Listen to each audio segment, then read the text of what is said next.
Podcast Network Asia.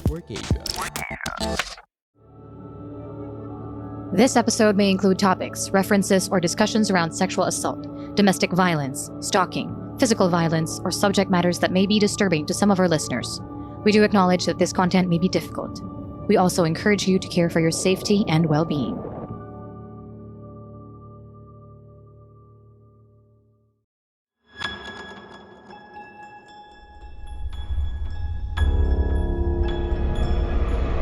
Shocking, sad, revealing, and deeply researched, PH Murder Stories podcast covers the true account of infamous killings and true crime stories from the Philippines. There's no such thing as questions, just hidden answers. Stay tuned as we revisit the inconceivable crimes that exist. Some listeners may find the following content of PH Murder Stories highly disturbing due to its graphic nature. PH Murder Stories does not condone nor promote violence of all sorts. Viewer discretion is advised.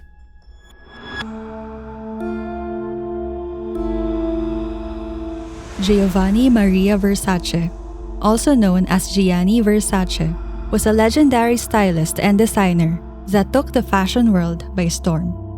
A pioneer of his time, Gianni Versace's role in fashion was partially credited for defining the 90s supermodel, some of his most famous clients being Naomi Campbell, Cindy Crawford, Christy Turlington, and the late Princess Diana.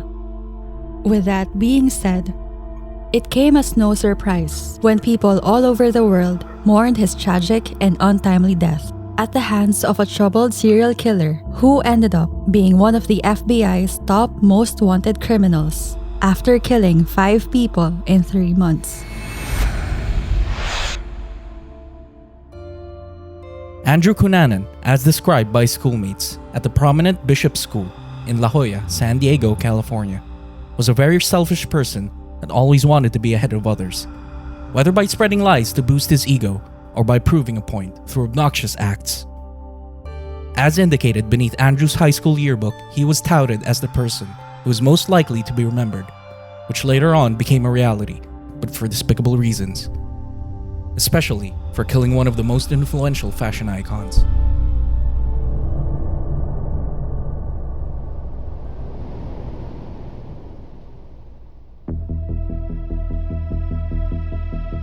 You are listening to the PH Murder Stories podcast, and this is our first episode for Season 3.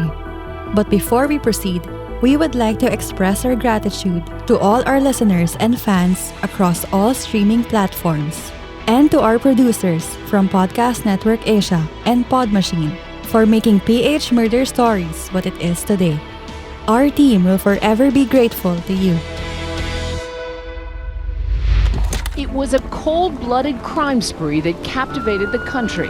Murder in Miami. A legendary fashion designer, an icon of style and glamour, known and adored around the world. Gianni Versace was murdered in broad daylight this morning. And the charming party boy turned serial killer who executed him in broad daylight. Andrew Cunanan makes the top 10 FBI list. Versace was in love with life, and he wanted to make the world more beautiful. Andrew Cunanan was just the opposite. Versace had everything that Cunanan wanted: power, fabulous wealth, and admiration. And the world owed him. The world would know 2 things after the murder of Gianni Versace. They would know who Versace was, and 2, they would know his killer was Andrew Cunanan. That's what Andrew wanted. Look at me. I can get to anyone.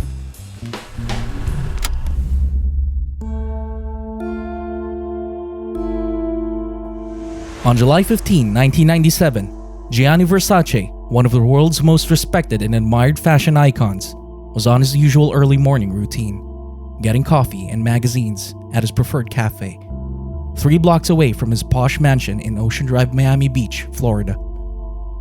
Afterward, Gianni Versace went back home, and as soon as he reached the marble front steps of his mansion, a dark-haired man wearing knee-length shorts, a gray tank top, a baseball cap, and a backpack came from behind and shot him twice.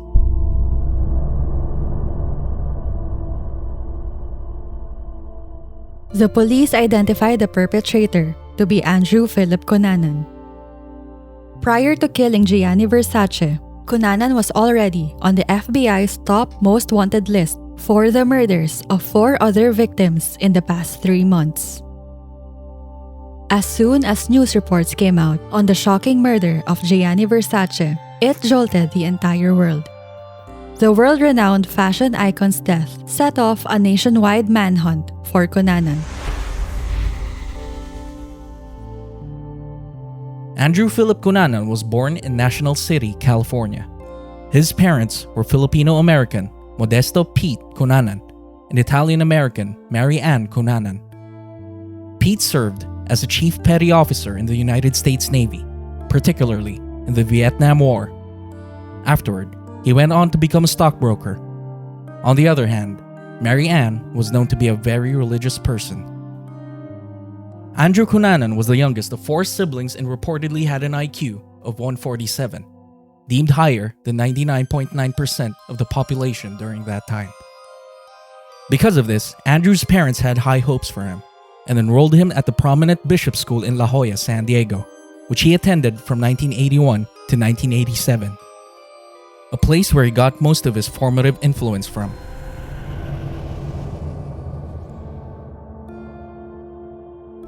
Pete and Mary Ann Cunanan struggled to pay the private school's tuition, mortgaging their home so their youngest child could attend. Even so, Andrew Cunanan was still given preferential treatment among his siblings. He was given his own car and was the only one of his siblings enrolled in an elite private school. Unfortunately, Andrew Cunanan was in denial of his family's current living situation, despite being the most prioritized member of the Cunanan family, thus enabling him to cover it up with falsehoods that cultivated his tendency to become a diabolical liar. He hid his true background from his classmates and hinted that he came from privilege, even royalty. Aside from the lies he spewed around in school about the origins of his identity, he made it no secret of being identified as a gay person. He built a reputation of himself to be an outrageous, carefree persona of a rich bad boy, or so he wanted everyone to believe. After graduating high school, Andrew Cunanan enrolled at the University of California, San Diego, but quickly dropped out, befriending rich older men to pay for his rent, clothes, club hopping, and travel expenses. It was also reported that he became addicted to sadomasochistic pornography and illegal drugs such as cocaine and methamphetamine. Things would turn for the worse for Andrew as his mother, Mary Ann, accused his father, Pete, of misappropriating $106,000 from his stockbrokerage business, which made Pete return home to the Philippines, seemingly to evade potential lawsuits that might be charged against him. Pete's evasion affected his family's financial situation, forcing his wife and children to live off his Navy pension for a time. Shortly after, Andrew Cunanan and his mother had a violent incident. Being a deeply religious person, Mary Ann did not approve of her son's sexual orientation, which led Andrew to assault his mother physically by throwing her against a wall that dislocated her shoulder. According to reports, Andrew's violent behavior indicates that he suffered from antisocial personality disorder, characterized by a lack of remorse and empathy. Andrew Cunanan's life is going on a downward spiral. He dropped out of college and decided to live in the Castro district of San Francisco, known as the center of gay culture in the United States. For years, Andrew Cunanan tried so hard to live the life he fantasized about throughout his childhood.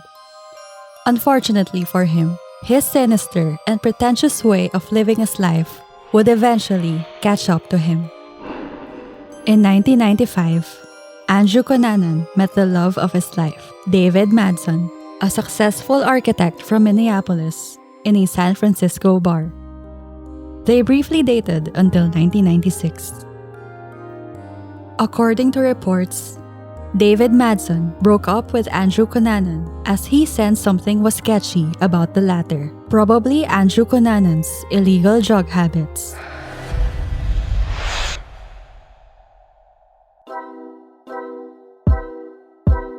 Calling all aspiring podcasters. This is your sign to start your own podcast because we have just the right tool for you. Before we started podcasting, we really thought that everything would be such a hassle, especially the editing. But we found the best and most convenient all-around podcast tool out there, Podmachine. Podmachine will take care of all your podcasting needs, from audio production, designs, and marketing growth. All you have to do is sit back, relax, and keep creating great content that sounds professional. It's time for you to start sounding like a pro with Podmachine today. Sign up and get a free episode trial. And once you're convinced of how good it can be and how it helped us, you can start for as low as only $49.99 for 4 episodes in a month. But wait, there's more. If you use our code PHMurder, all caps, no spaces, you get 1 free episode credit upon subscribing. Just head on to podmachine.com and let them do the dirty work so you can do the fun stuff and sound like a pro.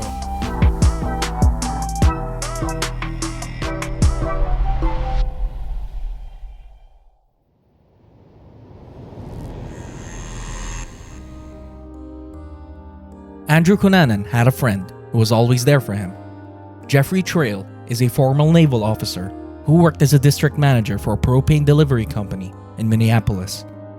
However, their relationship was strained when Andrew tried to entice Jeffrey to help him with his illegal drug dealing business. Jeffrey rejected Andrew's proposal and then moved to Minneapolis, seemingly to stay away from Andrew. As indicated by numerous reports, Andrew had also developed strong feelings for Jeffrey. At the same time, some would say he was obsessed with the latter.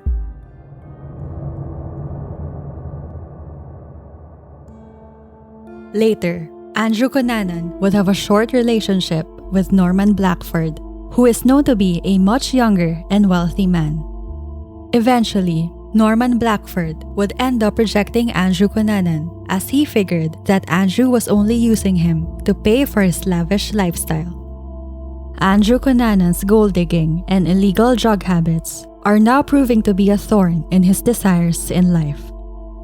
After several painful rejections from important people in his life, Andrew Cunanan was left with no choice.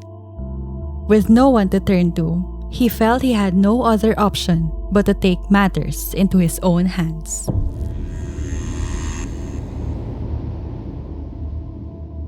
In April 1997, Andrew Cunanan left the state of California to take care of some business. As recalled by a friend of his, Andrew bought a one-way ticket to Minneapolis to see both Jeffrey Trail and David Madsen, seemingly to plot and execute his revenge. 2 people who knew him best were Jeffrey Trail and David Madsen. Jeffrey Trail was a graduate of the Naval Academy. He never had a romantic relationship with Jeffrey Trail, but they had become friends when Trail was part of the Navy stationed in San Diego. I think Jeffrey Trail was sort of a touchstone. I mean, he was sort of something to say, he was normalcy in Andrew Cunanan's life. David Madsen was supposedly the love of his life. Good guy, good person, up-and-coming architect in the area. Madsen and Cunanan were like complete opposites. He had a career path, and I think Cunanan was kind of his walk on the wild side. David was Andrew's life. He said many, many times that he would give up everything to move out to Minneapolis for David. Did Madsen leave him? Madsen left him. He was devastated by it. Then when Madsen broke up with him, it was just, he was depressed.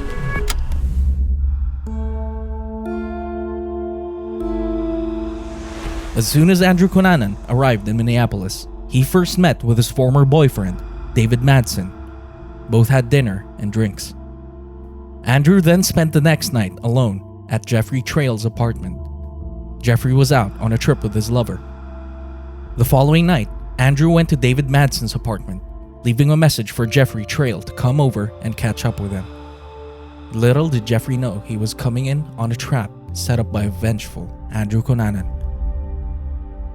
When David Madsen failed to turn up for work on April 29, 1997, police went to look for him at his apartment. That's when they discovered Andrew Cunanan's first victim. Authorities discovered Jeffrey Trail's body wrapped in a carpet in David Madsen's apartment. Jeffrey was beaten to death with a claw hammer. Autopsy reports indicate that he was hit with a murder weapon more than 25 times. Investigators knew immediately that Andrew Cunanan was behind the brutal slaying as they saw a duffel bag placed near Jeffrey's body with his name on it. On the other hand, the authorities also discovered a phone message left on Jeffrey Trail's answering machine, with Andrew asking Jeffrey to come and see him at David's apartment. Initially, the police speculated that David Madsen was an accomplice to Jeffrey's murder, but David's body was found 6 days later on the shore of East Rush Lake, 1 hour north of Minneapolis. Andrew Cunanan cold-bloodedly shot his ex-boyfriend, the person he once claimed the love of his life, in the back and the head several times. The murder weapon in the killing of David Madsen was Jeffrey Trail's .40 caliber handgun, which Andrew Cunanan probably stole from his apartment on his second night in Minneapolis. Aside from stealing Jeffrey's handgun, Andrew Cunanan also stole David Madsen's red Jeep Cherokee as he headed towards his next victim. Meanwhile, authorities theorized that Andrew Cunanan forced his ex-boyfriend to watch him gruesomely kill Jeffrey Trail, something an evil person like Andrew would be delighted of. Known for being smart and clever, investigators find it strange that Andrew Cunanan would leave valuable pieces of evidence that automatically implicate him in the killings. It made the authorities think that Andrew Cunanan was deliberately doing this to let the whole world know what he's done. Now, more dangerous than ever, Andrew Cunanan's upcoming victims did not have any connection with him, or at least what their families told the authorities.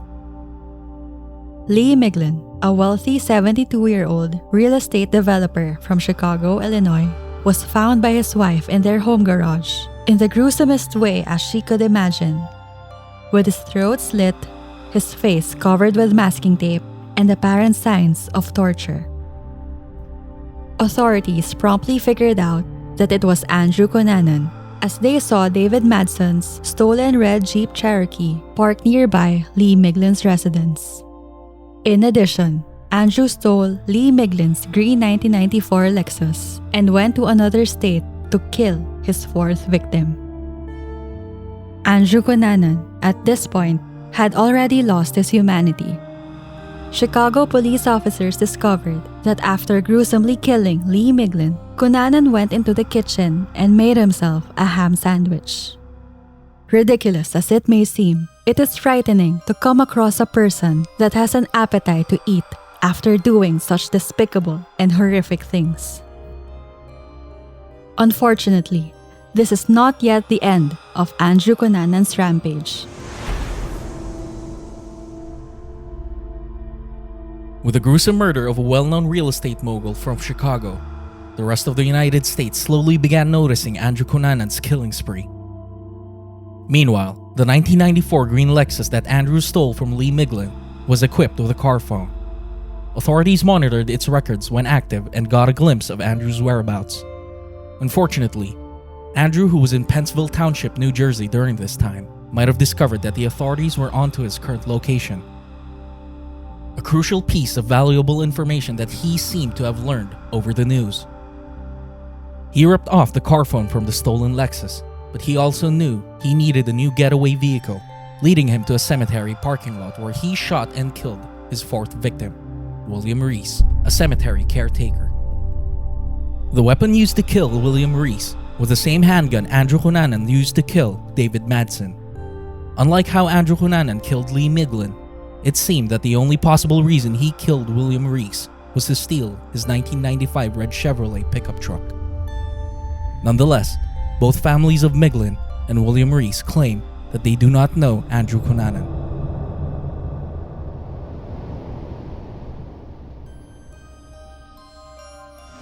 On June 12, 1997, Andrew Cunanan was listed on the FBI 10 Most Wanted Fugitives list. For 2 months, Andrew Cunanan was incognito. Aside from Andrew Cunanan's identity, investigators only had William Reese's stolen 1995 red Chevrolet pickup truck as their viable lead on the case. However, On July 7, authorities got alerted when Andrew Cunanan used his own name to pawn a stolen item at a pawn shop in Miami Beach, Florida. It is when investigators discovered that Andrew Cunanan had been staying at the Normandy Plaza Hotel in Miami since May 12, rocking different hair and clothing styles to avoid being identified. He was reportedly spending his time in Miami doing drugs, eating fast food, stealing, and going to gay nightclubs where he may have sought out older men. The day before he committed the slaying that would put him on par with other infamous serial killers, authorities uncovered that Andrew Cunanan had run out of money and left the hotel without paying his bill. On July 15, around 8:45 a.m., Andrew Cunanan shot and killed Gianni Versace on the front steps of his Miami Beach mansion. The world-renowned fashion icon was shot once in the back of his head and once in his left cheek with the same handgun that the perpetrator used to kill his second and fourth victim. Bystanders were able to call for help and rush Gianni Versace to Jackson Memorial Hospital. Unfortunately, he was declared dead at 9:21 a.m. Meanwhile, a witness tried to run after Andrew Cunanan but could not catch him. The police, on the other hand, found William Reese's stolen pickup truck in the parking garage near Gianni Versace's mansion, confirming that the perpetrator was indeed Andrew Cunanan. News about Gianni Versace's shocking murder grew rapidly. Almost every media outlet from all over the world covered the sensational crime. It appears like Andrew Cunanan finally got the attention he had long desired, since he developed his attention-seeking and egotistic personality in high school. Of course, he doesn't mind what people think of him. All that mattered to Andrew Cunanan was that people were aware of his existence. Meanwhile, the authorities received massive criticisms for failing to inform the Miami gay community about Andrew Cunanan. According to critics, Gianni Versace's death would have been prevented if the police had done their due diligence in advising the gay community about a serial killer on the loose. Eventually, the authorities, pressured by the media frenzy following Gianni Versace's death, would heed the calls of their critics and exhaust all efforts to end Andrew Cunanan's wrath. Less than 2 weeks later, Andrew Cunanan's wrath would finally conclude after the authorities received a huge break when a witness reported a sighting of Andrew Cunanan at a boathouse 40 blocks away from where Gianni Versace was killed. According to the witness, who was also the caretaker of the boathouse, he got alarmed when he saw that the locks were unlatched and the drapes were drawn. As he looked inside the boathouse, he saw 2 sandals and a sofa set up as a bed. Then, he heard a gunshot, seemingly coming from the master bedroom upstairs. Afterward, the witness ran outside and called his son, who promptly dialed 911. A few minutes later, the authorities arrived, followed by a battalion of helicopters, boats, and dogs. Without having a visual of Andrew Cunanan and what he was doing upstairs, the police patiently waited and assessed the situation. About 4 hours later, police fired 8 rounds of tear gas into the boathouse. They tried communicating with Andrew Cunanan by telling him to come out, but they didn't get a response. When authorities entered the premises, they found Andrew Cunanan dead from a self-inflicted gunshot in the master bedroom. According to reports, Andrew Cunanan was found only wearing his boxer shorts, lying in a pool of his own blood. He had shot himself through his mouth using the handgun he used to kill David Madsen, William Reese, and Gianni Versace. Meanwhile, the police did not find any suicide note written by Cunanan, which led speculators to believe that he impulsively decided to kill himself as the authorities were cornering him to avoid incarceration.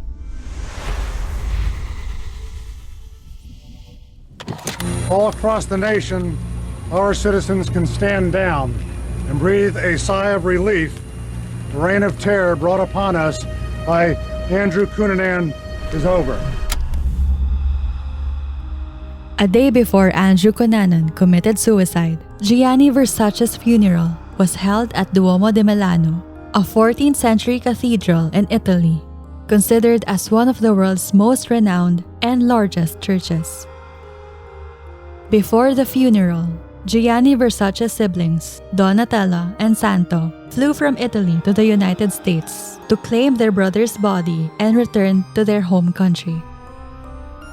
Considering Gianni Versace's stature, it is no surprise that more than 2,000 people went to his memorial service, including various celebrities such as his favorite model, Naomi Campbell, and his most prominent client, the late Princess Diana, who tragically died in a car accident a month after Gianni Versace's shocking murder. Meanwhile, Elton John and Sting, Gianni Versace's closest celebrity friends, closed the service with an emotional rendition of "The Lord is My Shepherd," a song chosen by Versace's team. As the song concluded, the sounds of weeping echoed throughout the church. Gianni Versace's shocking murder is one of the most sensationalized cases in the world. There have been numerous documentaries and TV adaptations of this case, presenting all possible reasons why Andrew Cunanan killed Gianni Versace. The first reason, that came from speculations, was Andrew Cunanan was seeking revenge on the gay community for contracting HIV. However, based on the autopsy reports on his body, Andrew Cunanan didn't have HIV. In addition, Lee Miglin and William Reese, Andrew Cunanan's third and fourth victims, were married to a woman. Based on our team's research, several reports from various sources indicate the occasions where Andrew Cunanan boasted to his friends about his connection with Gianni Versace in the late 80s and early 90s. But none of the reports seem to have substantial evidence supporting Andrew's claims. After all, Andrew Cunanan was already a proven diabolical liar way back from his high school days. For all we know, he might have already claimed to a lot of people that he had a connection with every influential gay man across the globe. Nonetheless, Gianni Versace's family and close friends have already conveyed that they are unaware of Andrew Cunanan. Thus, we conclude that Andrew Cunanan killed Gianni Versace to make a statement out of his personal troubles.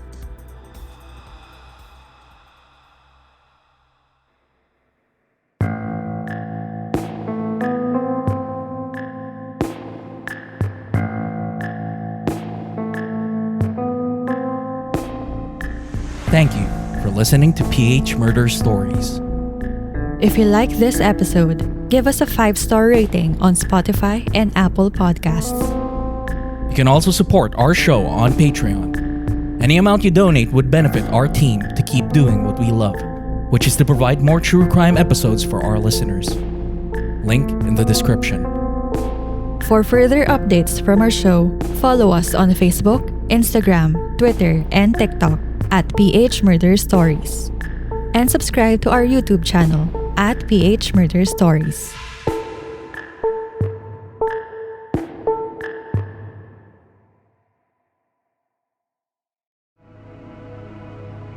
The views and opinions expressed by the podcast creators, hosts, and guests do not necessarily reflect the official policy and position of Podcast Network Asia, the hosts of the program, or other programs of the network. Any content provided by the people on the podcast are of their own opinion and are not intended to malign any religion, ethnic group, club, organization, company, individual, or anyone or anything.